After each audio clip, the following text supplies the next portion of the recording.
Good day, I'm Rose Marian, the leader of 4th Group, together with my members, Maureen, John Vincent, Aldrich, Daniel, Ron Miguel, and Gian Russell. We are here to present our report. These are the learning objectives that can be discussed on this chapter. Number 1, discuss how IP addressing works. Number 2, understanding IP version 4 and IP version 6 addressing. Number 3, discuss the role of subnetting. Number 4, discuss how IP address configuration. Let's start the discussion. We know that a host is connected to the internet via communication link. The boundary between the link and a host is called an interface. Typically, a host has only one interface. On the other hand, a router has two or more links and thus two or more interfaces. Both host and router send and receive IP datagrams. It can be possible through IP addresses. So how IP addressing works? Internet protocols enables packets to reach different subnetworks on a LAN and different networks on a WAN, provided that such networks use transport options that are TCP or IP compatible, including Ethernet, FDDI, ISDN, DSL, frame relay, ATM, MPLS, and SONET. IP as a connectionless protocol. IP is a connectionless protocol because its primary mission is to provide network-to-network addressing and routing information and to change the size of packets when the size varies from network to network, such as from Ethernet to FDDI. My report for today is about using Internet Protocol version 4 or also known as IP version 4. So bago ang lahat, let me tell you, what is an IP version 4? So ang IP version 4 ay pang-apat na version ng Internet Protocol. Isa ito sa mga core protocol ng standard-based internet working methods sa Internet at sa ibang packet switch networks. Ang Internet Protocol version 4 or IP version 4 ay unang version na dineploy sa SATnet in 1982 at sa ARPANET in January 1983 for production. Ito pa rin ang router's most internet traffic hanggang ngayon, sa kabila ng ongoing deployment ng successor protocol IP version 6. Also, ang IP version 4 works on the network layer of the TCP/IP protocol stack. At ito ay isang underlying technology na ginagawang possible para sa atin na may konekta ang ating mga devices sa web. Whenever a device access the internet, PC man ito, Mac, smartphone, or iba pang devices, it is assigned a unique numerical IP address such as 99.48.227.227 para makapag-send ng data from one computer to another sa web. Laging tandaan na ang data packet must be transferred across the network kasama ang IP addresses ng parehong devices. Kasi without IP addresses, yung mga computers natin hindi makakapag-communicate at makakapag-send ng data sa bawat isa. Ngayon, dumako naman tayo sa mismong topic ng report natin, which is about using Internet Protocol version 4. IP version 4 address format is called the dotted decimal notation address.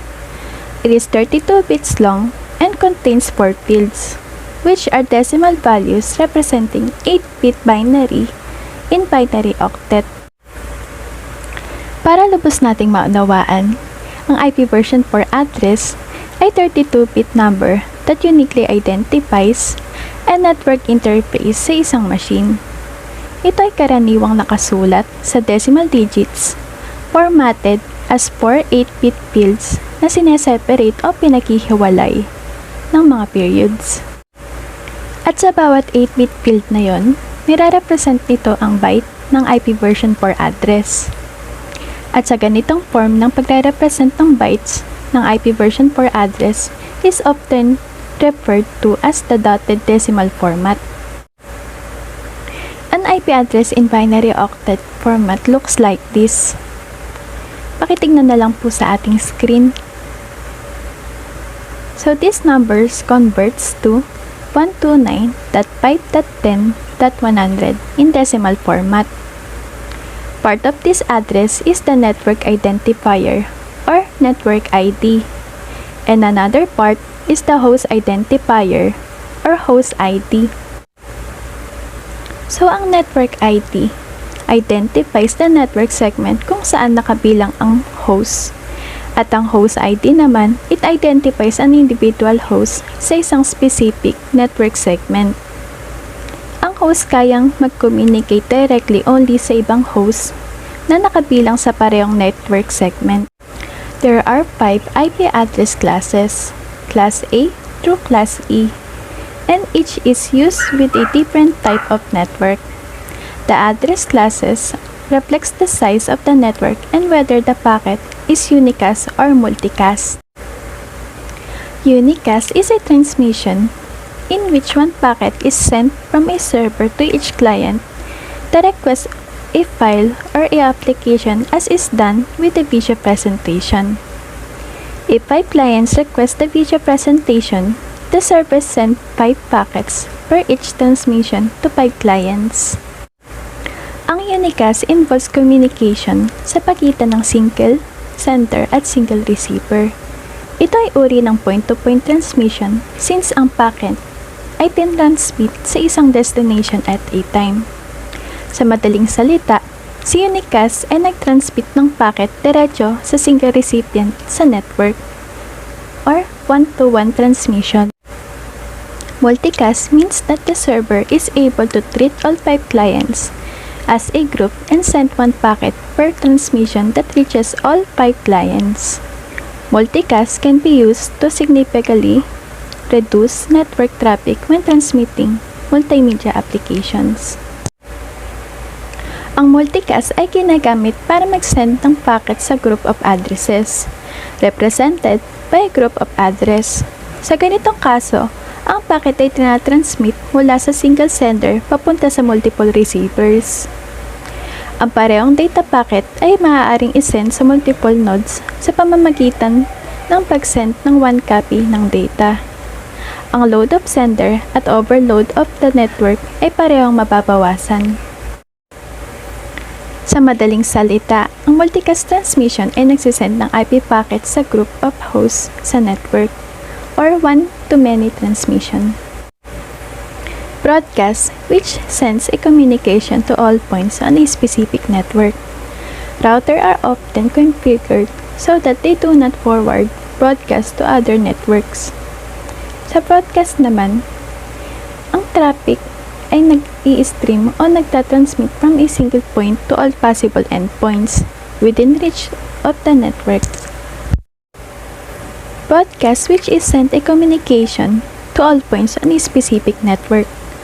Routers are often configured so that they do not forward broadcast to other networks. Sa broadcast naman, ang traffic ay nag-i-stream o nagtatransmit from a single point to all possible endpoints within reach on the network, which is generally a LAN. Ito ay pinakamadaling technique para masigurado na ang traffic ay makakarating sa kanyang destinations. Sa madaling salita, ang broadcast ay nagtatransmit from one source to all possible destination or one-to-all transmission. Now, let's proceed to all classes of IP address from Class A through Class E. Let's refer to the picture above. As we can see, Class A network's first octet begins with 0. The first octet identifies the network. Class A supports 127 networks, each with 16 million hosts. And Class B network's first octet begins with 10. The first and second octets identify the network. Class B upports 16,000 networks, each with 65,000 hosts. Class A networks first octet begins with 110. The first three octets identify the network. Class C supports 2 million networks, each with 254 hosts. Class D network's first octet begins with 1110. Class D is reserved for multicast groups. And Class E network's first octet begins with 1111. Class E is reserved for future use. So, ang bawat class ay gumagamit ng different number of bits to identify the network, affecting how many networks at hosts sa bawat class could accommodate. So, let's proceed in IP version 4 address rules. Network number 127.0.0.0 cannot be assigned because the IP address range 127.0.0 to 127.255.255.255 is reserved for loopback, a host set address also known as local host address. This loopback IP address is managed entirely by and within the operating system. Certain IP networks numbers reserved as private. Private IP addresses are used either to hide systems from the public internet or to provide an additional range of addresses to organizations that do not have sufficient public IP addresses to distribute on their network. No one can use private addresses on the internet. Direct access to the internet from a private IP address is not possible. In this case, the connection to the internet must go through NAT, or Network Address Translation. Replace the private IP address with a public one. Network number cannot be assigned to any device. The host number field of an IP address cannot contain all 0 bits or all 1 bits. The all 0 host number identifies the base network or subnetwork number, while the all 1's host number represents the broadcast address for the network. Highest number on a network cannot be assigned. IP version 4 uses 32-bit IP address. And with 32 bits, the maximum number of IP addresses is 232 or 4,294,967,296. The reason the actual number of usable IP addresses is less than the maximum is because the broadcast and these network addresses cannot be assigned to hosts. Using Internet Protocol version or the IPv6, it is an upgraded version of the IPv4 and the most recent Internet Protocol. The IPv4 and the IPv6 cannot be and is impossible to have direct communication with one another, as where these two protocols are far more different from each other. The IPv6 is developed by the Internet Engineering Task Force, or the IETF, thinking that with the rapid growth of the Internet IP addresses, they needed more addressing space than the IPv4 has to offer. So, the IETF made IPv6 to surpass the IPv4's problem with address exhaustion and the lack of addressing space. IETF also invented the mobile IPv6, allowing mobile devices users to move from one network to another while maintaining a permanent IP address. The sole purpose of IPv6 is to give more addressing space to connect more devices. It uses 8 16-bit hexadecimal fields.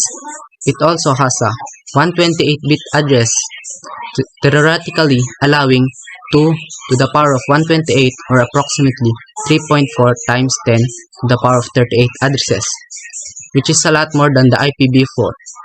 You can find the IPv6 in the internet layer on an Internet Protocol suite. IPv6 provides other technical benefits in addition to a larger addressing space. In particular, it permits hierarchical address allocation methods that facilitate root aggregations across the internet, and thus limit the expansion of routing tables. The use of multicast addressing is expanded and simplified, and provides additional optimization for the delivery of the services. Device mobility, security, and configuration aspects have been considered in the design of the protocol. The 1993 introduction of classless interdomain routing, or the CIDR, the routing and IP address allocation for the Internet, and the extensive use of the Internet Address Translation, or the NAT. Delayed IP version 4 address exhaustion to allow for IPv6 deployment, which began in the mid-2000s. And ever since it got released in December 1998, it has now been the most preferably used IP address by the IETF and almost all the devices in the world. It became a draft standard in December 1998 by the IETF and in time upgraded to be the Internet standard on July 14, 2017. These are the features of the IPv6.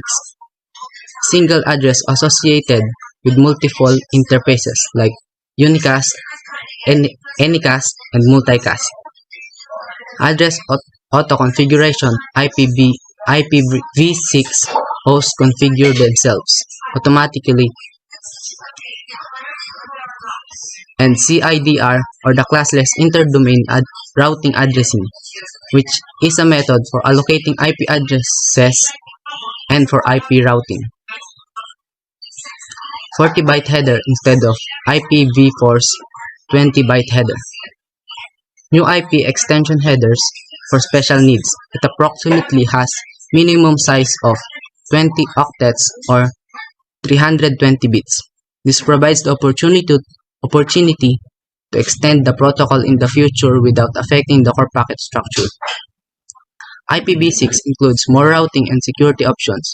This feature is why the IPv6 is more capable and the most used IP address than the IPv4. Use of Internet Protocol Security, or the IPsec. This gives the IPv6 more secured and encrypted activity when transferring data packets from two computers over an Internet Protocol network. Simpler automatic address configuration. More compact and efficient routing tables. Not only it is faster to send data packet, but it is also neatly packed together so that the data packets won't be scattered and lost a single data. Replacement of Address Resolution Protocol, or ARP, by Neighbor Discovery Protocol, or NDP. NDP relies on ICMV6 and multicast transmission. The reason they replace ARP with NDP is because of ARP spoofing. ARP spoofing is false ARP messages are sent over a LAN, resulting in the linking of an attacker's MAC address with the IP address of a legitimate computer or service on the network. And another reason is that NDP also provides improvements and additional features for IPv6 that can't be found or put in an ARP. The role of subnet mask. TCP or IP address require a configured subnet mask. A subnet mask is used for two purposes: to show the class of addressing used and to divide the network into subnet networks to control network traffic. The subnet mask enables an application to determine which part of address is for the network ID and which is for the host ID. Example, and a subnet mask for a Class A network is all binary ones in the first octet and all binary zeros in the remaining octets. So sabi doon, the role of subnet mask is to enable an application where in needed of configured of an IP address, and it has two purposes: showing how it was being used, addressing of class, and to divide them from network to subnetworks to overcome the network traffic. Creating subnetworks. To divide the network into subnetworks, the subnet mask contains a subnet ID determined by the network administrator, which the network and host IDs. Example, the enter third octet in a Class B address could be designated to indicate the subnet ID, which would be an octet of 111.111.11111.000 or 2.55.2.55.2.55.0. So sabi rin ang subnet mask ay isang number na ginagamit sa isang network. Ito ang nagiging way upang ang dalawang network ay makapag-usap sa bawat isa at makapag-transfer ng file and messages. Kada network ay may subnet mask at ang kadalasan na ginagamit ay 2.55.2.55.2.55.0. Note that using a subnet mask to divide a network into a series of smaller networks enables layer 3 device effectively ignore traditional address class designations, and therefore it creates more options for segmenting networks through multiple subnets. Add additional network addresses. A newer way to ignore addresses class designation is using classless interdomain routing or CIDR. Addressing which puts a slash after the dotted decimal notation. Creating subnets, you can create a subnet by using System Manager to provide a logical subdivision of an IP network to pre-allocate the IP addresses. A subnet enables you to create interface more easily by specifying a subnet instead of an IP address and network mask values for each new interface. So, before you begin, you must have created the broadcast domain on which the subnet is used. About this task, if you specify a gateway, when creating a subnet, a default route to gateway is added automatically to SVM when LIF is created using the subnet.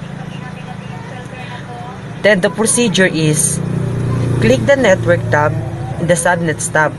Click Create in the Create Subnet dialog box. Specify subnet details such as the name, subnet IP address or subnet mask, range of IP addresses, gateway address, and broadcast domain. You can specify the IP addresses as a range, as comma separated multi-file addresses, or as a mix of both. Click Create.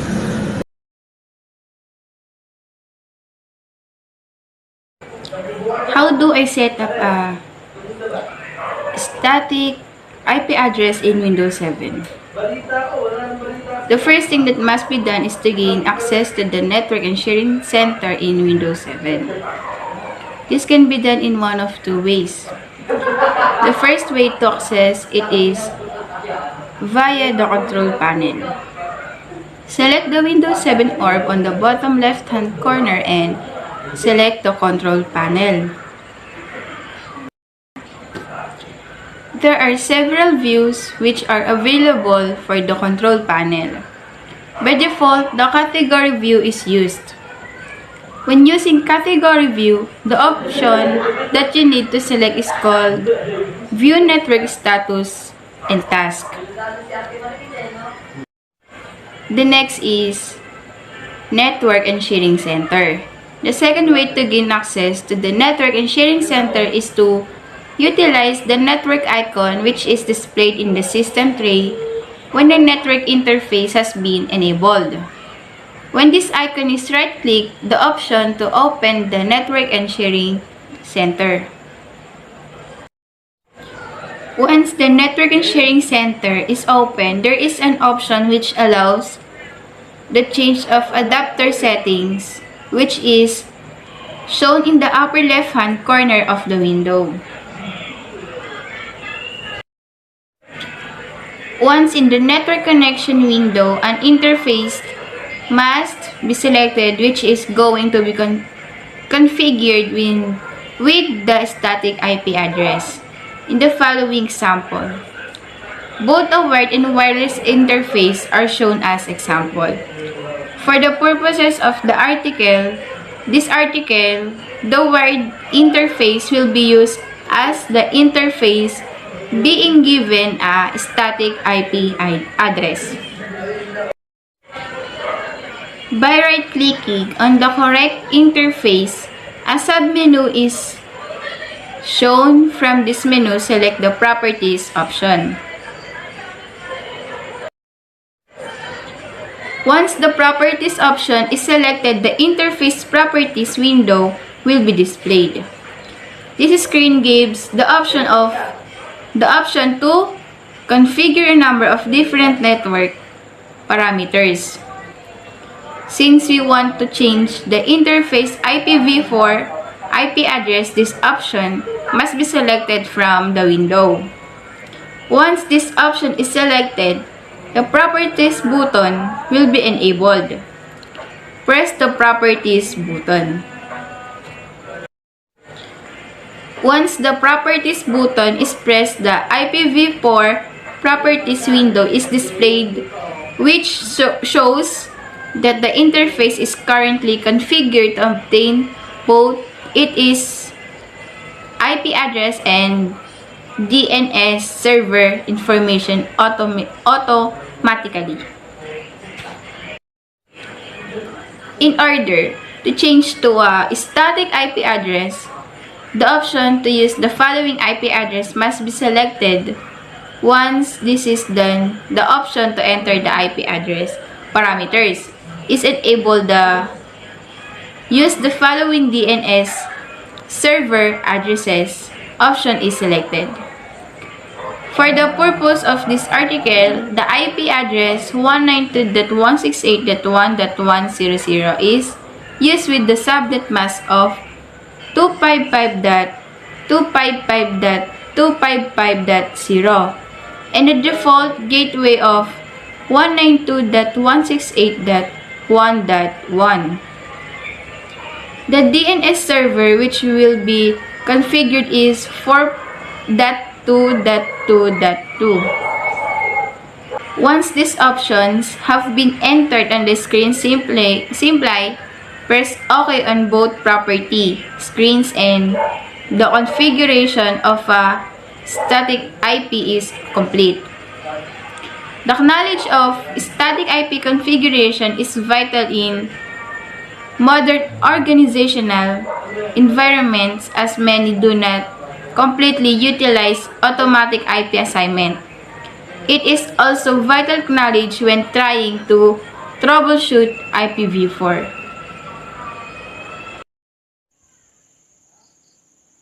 So good day everyone. Today I will explain the step-by-step process to enable DHCP or change other TCP IP settings in Windows 8.1. First, what is DHCP? DHCP or Dynamic Host Configuration Protocol is a network management protocol used on Internet Protocol local area networks. A DHCP server must be present on the network. So the first step is select the Start button and start typing View Network Connections, and then select View Network Connections in the list.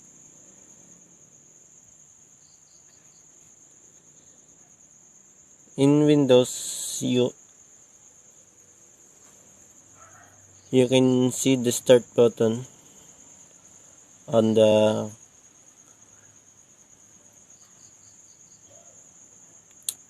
left side of the screen, and then number 2, right click the connection that you want to change and then select Properties. If you're prompted for an administrator password or confirmation, type the password or provide confirmation. So on the step 2, you only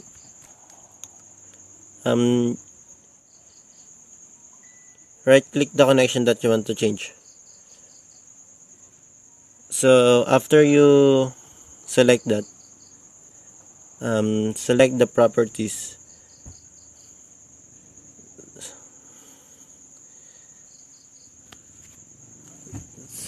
And then if you are prompted for an administrator password or confirmation, type the password or provide confirmation. This is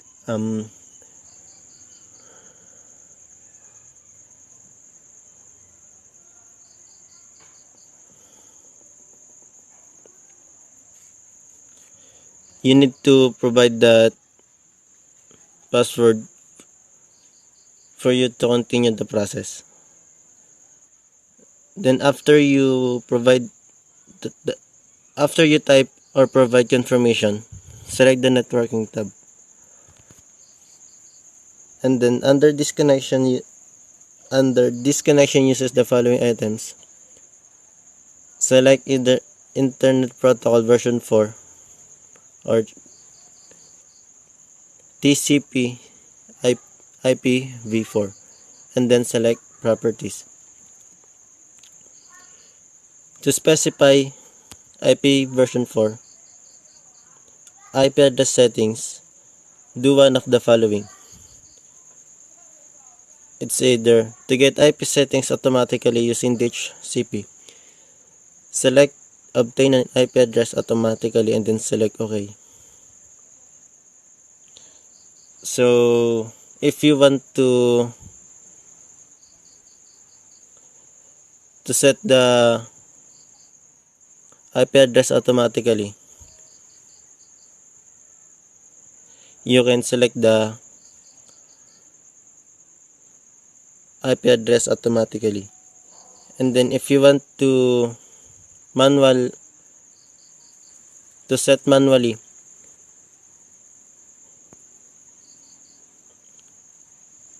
you can select the use the following IP address, and then in the IP address subnet mask and default gateway boxes, type the IP address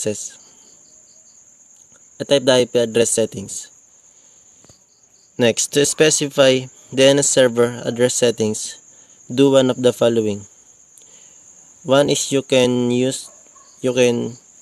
get the DNS server address automatically using DHCP. Select obtain DNS server address automatically and then select OK for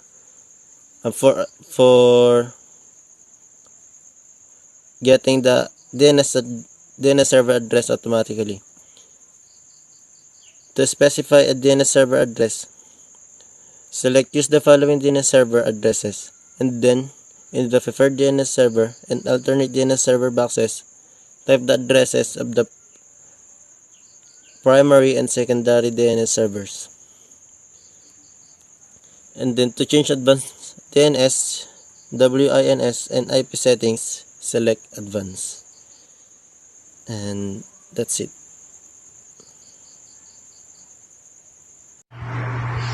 To enable DHCP or change other TCP IP settings in Windows 10, first select Start, then select Settings.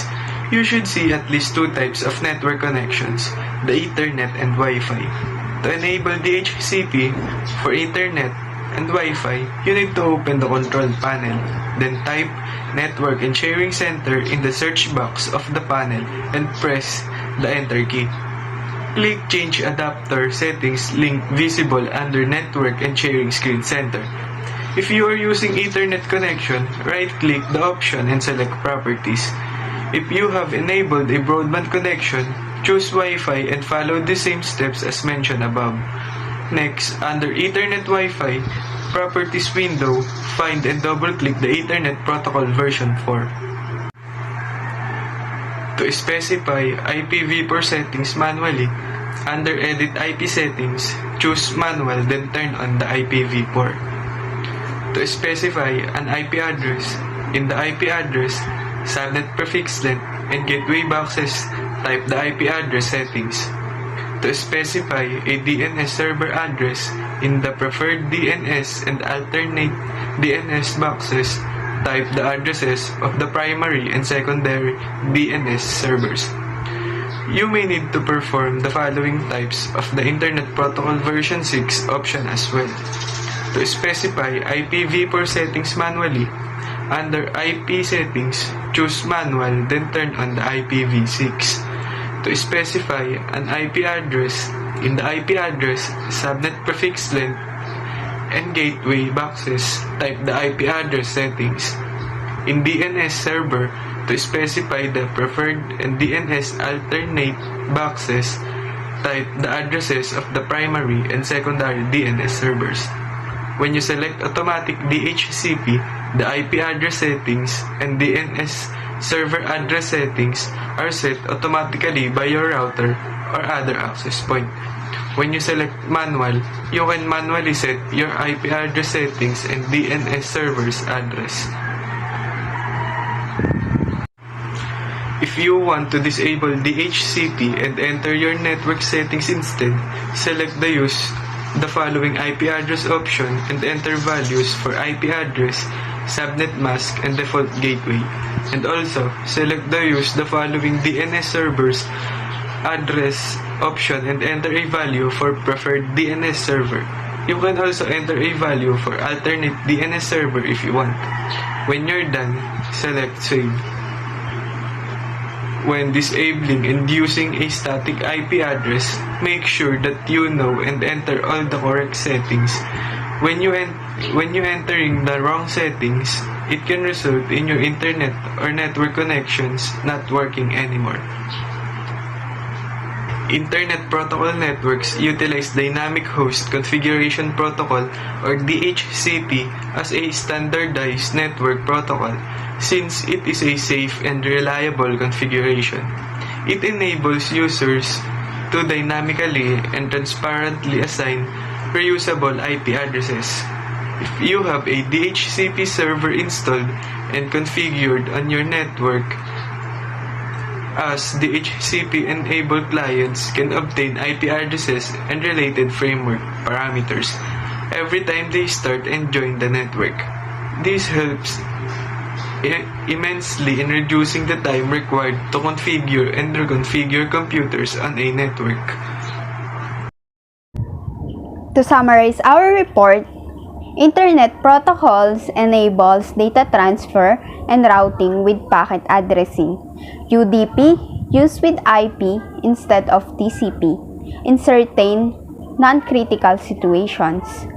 IP version 4 is predominantly in use today but has the limitation that IP version 4 addresses are almost all used up. IP version 6 is newest version of IP which is not yet employed on many networks. A subnetting or subnetworking is the process of splitting a single large network into two or more strands. This means that an otherwise mammoth network can be subdivided into smaller, more localized networks. The IP configuration window configures the Internet Protocol parameters, allowing the device to receive and send IP packets. In its factory default configuration, the switch operates as a multi-port learning bridge with network connectivity provided by the ports on the switch.